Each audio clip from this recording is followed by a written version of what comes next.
हाँ, तो जो नेक्स्ट टॉपिक है वो है बायोट-सेवर्ट लॉ। ये बायोट-सेवर्ट लॉ जो है वो स्ट्रेट के एक्सपेरिमेंट के एक स्टेप आगे चला हुआ कदम है, जो कि ये बताएगा कि अगर किसी धारावाही चालक में अगर चुंबकीय क्षेत्र उत्पन्न होता है तो उसका दिशा किधर है और परिमाण कितना है। तो दिशा और परिमाण जानने के लिए बायोट-सेवर्ट लॉ आया, और बायोट-सेवर्ट लॉ एक बहुत कठिन एक्सपेरिमेंट के बाद गहन अध्ययन करने वाला ये फॉर्मूला है, जो आपको बहुत सारे हेल्प करने वाला है, खास करके न्यूमेरिकल सॉल्व करने के लिए इसका यूज बहुत काफी है। आगे चल के यही एम्पीयर सर्किटल लूप का फॉर्म ले लेगा।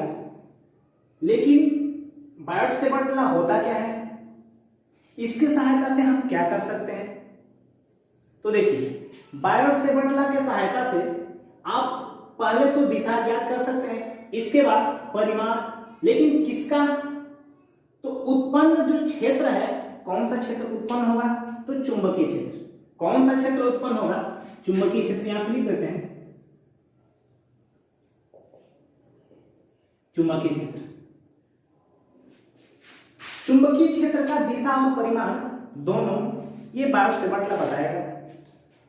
बायोट-सेवर्ट लॉ का स्टेटमेंट क्या है और वो क्या बोलता है, देखिए सबसे पहले यहाँ पे समझिए। मान लेते हैं कि इस धारावाही तार में धारा जो है आई जा रहा है। कितना जा रहा है, आई जा रहा है। ये धारा इस एंड पर अगर इंटर कर रहा है तो दूसरे एंड पर वो आउट में होगा, ठीक है। मान लेते हैं कि इस वाले पॉइंट से कुछ दूरी पर एक पी पॉइंट है। क्या है, पी पॉइंट है। इस पॉइंट पे हमको निकालना है किसका वैल्यू, तो चुंबकीय क्षेत्र का वैल्यू। पिछले वीडियो लेक्चर में ये बताया था कि चुंबकीय क्षेत्र का डिनोटेशन क्या है, तो क्या होता है, बी होता है। B of point P equal to what, यही हमको निकालना है, ठीक है। तो सबसे पहले तो हमको दूरी देना पड़ेगा कि कितना दूरी हम ले रहे हैं इसके लिए। मान लेते हैं इसके लिए आर दूरी ले रहे हैं, ठीक है।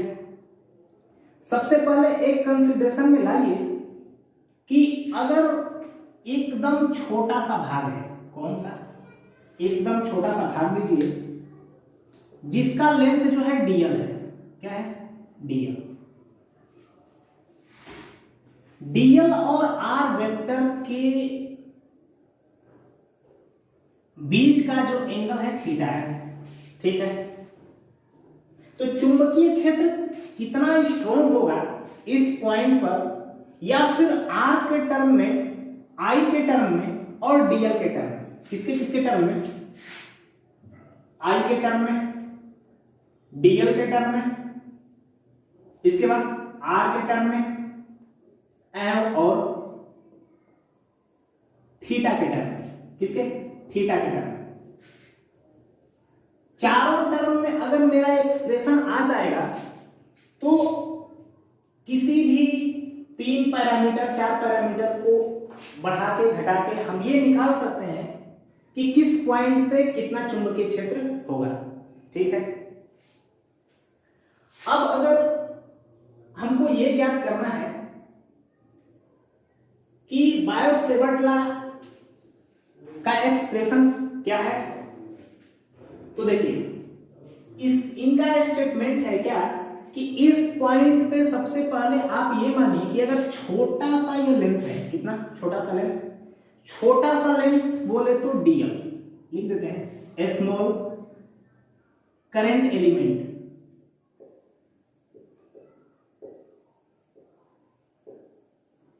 स्मॉल करंट एलिमेंट के कारण इस पॉइंट पर चुंबकीय क्षेत्र का वैल्यू निकालना है। तो सबसे पहले हमको यह दिया हुआ है कि थीटा जो है डीएल और आर वेक्टर के बीच का बना हुआ कोण है थीटा, ठीक है। तो इनका स्टेटमेंट है डीबी जो है वो प्रोपोर्शनल है किसके, तो डीएल के। इस स्टेटमेंट को इक्वेशन 1 मान लेते हैं, ठीक है। इस dB प्रोपोर्शनल टू dl साधारण से लिख देने से इसका ये मतलब है कि अगर छोटा सा लेंथ लेंगे तो एकदम कम चुंबकीय क्षेत्र आएगा, इसीलिए इसको डीएल से डिनोट किए हैं, इसको भी डीबी से डिनोट करते हैं। क्यों? क्योंकि अगर छोटा लेंथ रहेगा करंट एलिमेंट का, अल्पांश भाग का, तो एकदम थोड़ा सा चुंबकीय क्षेत्र आएगा, उसका परिमाण कम रहेगा। दिशा कम का कोई मीनिंग नहीं है, परिमाण लेकिन कम रहेगा। फर्स्ट स्टेटमेंट है उनका। अब डीबी जो है वो प्रोपोर्शनल टू आई होगा। आई बोले तो अगर धारा को हम बढ़ाते हैं, एक बार थोड़ा सा उस एक्सपेरिमेंट को रिकॉल करिए, याद कीजिए कि वो एक्सपेरिमेंट हमको क्या बताया था।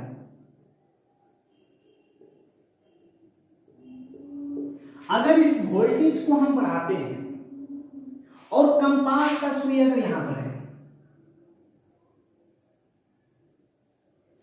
तो अगर वोल्टेज अगर 2 वोल्ट है, इसको फिक्स कर देते हैं। क्या कर देते हैं? फिक्स, एक नियत रख देते हैं, रेजिस्टेंस को बढ़ाना घटाना नहीं है। अगर वोल्टेज को 2 वोल्ट करेंगे तो धारा कुछ जाएगा, अगर वोल्टेज को 5 वोल्ट करेंगे तो इसका डिफ्लेक्शन ज्यादा होगा, मतलब कि चुंबकीय क्षेत्र का स्ट्रेंथ ज्यादा हो गया, चुंबकीय क्षेत्र ज्यादा स्ट्रांग हो गया। ठीक है, मतलब जितना धारा बढ़ेगा उतना ही ज्यादा चुंबकीय क्षेत्र आएगा। ये स्टेटमेंट नंबर 2। इसके बाद डीबी जो है वो प्रोपोर्शनल होगा किसके? तो थीटा के साइन ज्या के बराबर होगा। साइन ज्या का मतलब ये है कि डीएल और आर के बीच में एंगल कितना है? थीटा। तो जितना ज्यादा थीटा होगा उतना ही साइन थीटा के रेशियो से ये बढ़ेगा, क्या? चुंबकीय क्षेत्र। लेकिन अगर इस दूरी को ये आर है, R1 है, इस दूरी को और ज्यादा दूर कर दें, यहां पर कर दें, तो यहां पर डिफ्लेक्शन ज्यादा होगा। क्या होगा? ज्यादा होगा, लेकिन यहां पर कम होगा। यहां पर कम होने का मतलब क्या है? यहां पर कम होने का मतलब क्या है कि आप दूरी तो बढ़ा दिए इस वायर से, इस धारावाही चालक तार के से दूरी तो बढ़ा दी, ये R2 कर दिए, तो R2 किए तो दूरी बढ़ गया, दूरी बढ़ गया तो डिफ्लेक्शन कम होगा। डिफ्लेक्शन कम का मतलब ये है कि जितना ज्यादा दूर करेंगे आप इस दिक् सूचक को इस धारावाही तार से, उतना ही चुंबकीय क्षेत्र का स्ट्रेंथ कम होगा, मतलब कि समानुपाती नहीं होगा। किसके समानुपाती होगा? 1/r² के। किसके? 1/r² के। इसको इक्वेशन नंबर, सॉरी ये 3rd है, इसको इक्वेशन नंबर 4 मान लीजिए। इक्वेशन नंबर 4 हो गया। अब इन चारों इक्वेशन को कंबाइंड रूप में लिखिए। क्या कीजिए? कंबाइंड रूप में लिखिए, कॉपी कर लीजिए। इन चारों इक्वेशन को कंबाइंड करने के बाद क्या आता है?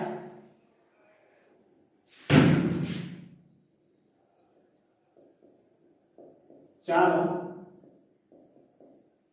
समीकरण को एक साथ लिखने पर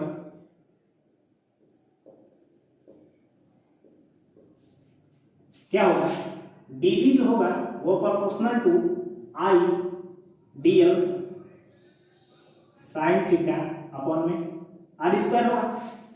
ये समानुपाती का चिन्ह है, ये तो हटेगा, आएगा क्या?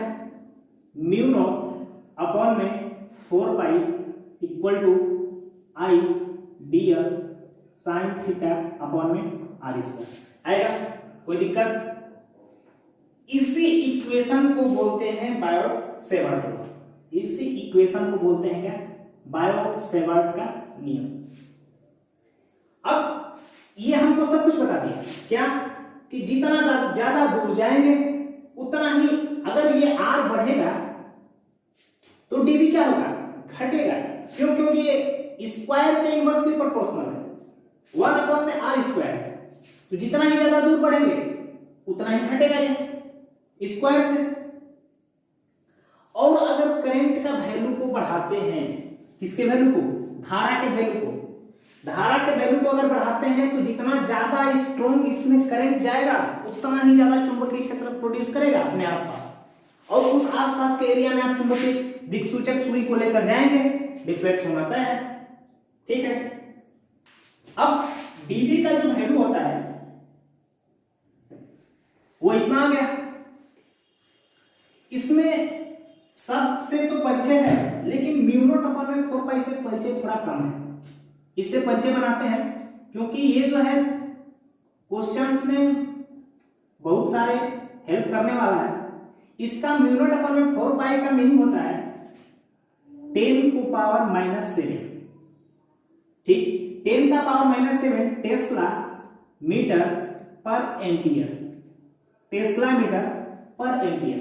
ठीक है, तो dB में रख देते हैं, dB इक्वल टू क्या हो गया 10 का power -7 I dl sin theta upon में r स्क्वायर। लेकिन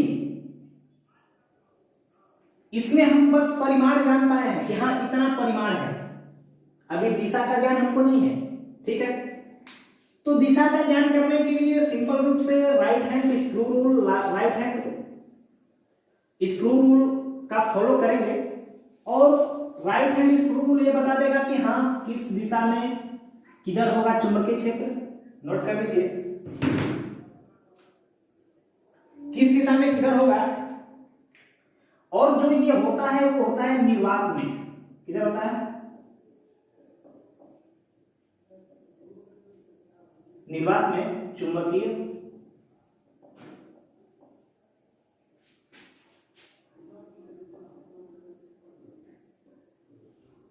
पारगम्यता। ठीक,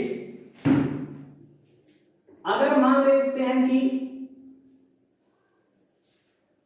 म्यू नॉट अपॉन में 4 पाई का वैल्यू 10 का पावर -7 हो गया। ठीक, आई दिया रहेगा, dl दिया रहेगा, sin थीटा r स्क्वायर, इसी में से कोई एक दिया रहेगा या कोई एक ऐसा रहेगा कि जिसको निकालना है। ठीक है, इस रिलेशन का फॉलो करेंगे वो ऑटोमेटिक रूप से आ जाएगा। अब अगर मान लेते हैं क्या कि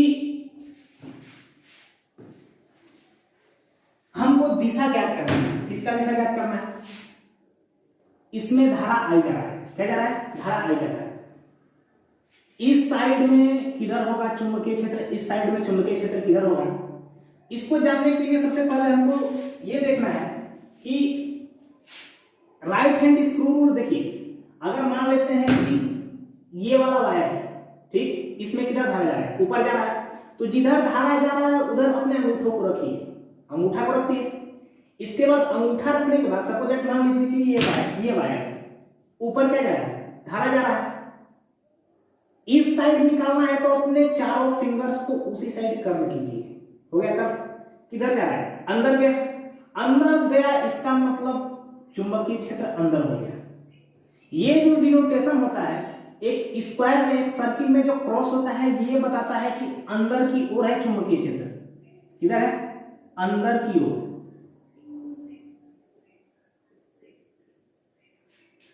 इसके बाद इस साइड हमको देखना है कि चुंबकीय क्षेत्र किधर है, तो सेम टू सेम इधर करंट जा रहा है, इधर करंट जा रहा है, अपने थंब को रखिए।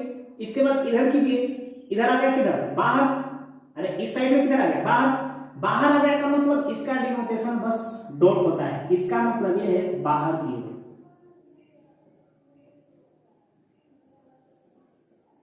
ठीक है, अगर सपोज दैट मान लीजिए कि ये वायर है, ठीक है, इसमें धारा आई जा रहा है, तो इस साइड में किधर होगा चुंबकीय क्षेत्र, निकालना होगा तो क्या करेंगे, इस तरह रखेंगे।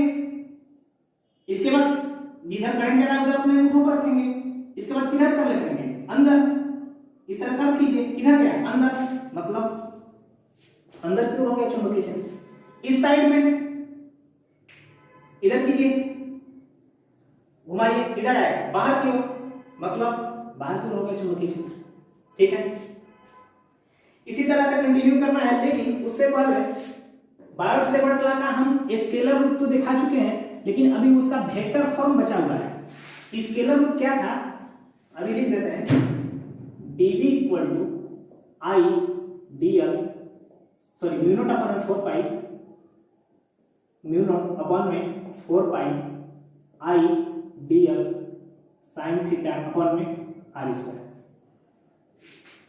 थीटा को एनालाइज कीजिए, थीटा किसके किसके बीच का एंगल है, dl और r के बीच का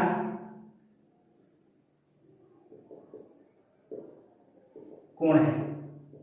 थीटा किसके किसके बीच में का कोण है, dl और r के बीच का कोण है। जब थीटा dl और r के बीच का कोण है तो देखिए तो इसको ऐसा लिख सकते हैं क्या, म्यू नॉट अपॉन में 4 pi I dl cross r upon में r क्यूब।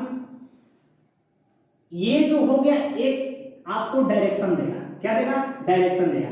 इसी को बोलते हैं क्या, बायो-सावर्ट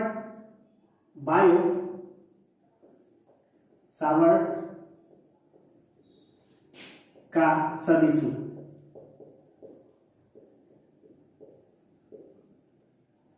क्योंकि अगर इस क्रॉस को फिर से ब्रेक करेंगे तो फिर से साइन थीटा का टर्म है, एक बार ब्रेक करके देख लीजिए।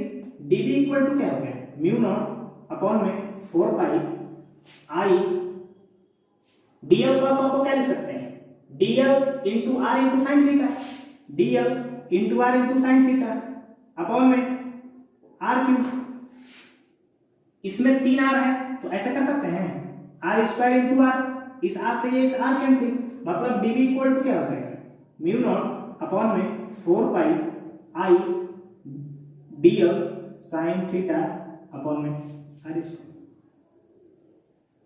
ठीक है, इसके बाद से क्वेश्चन आएगा, वो क्वेश्चन क्या बताएगा कि आपको चुंबकीय क्षेत्र का गणना करवाएगा, उसमें सब कुछ दिया रहेगा, आई भी दिया रहेगा, dl भी दिया रहेगा, साइन थीटा भी दिया रहेगा और r बोले तो इससे और इससे बीच का दूरी।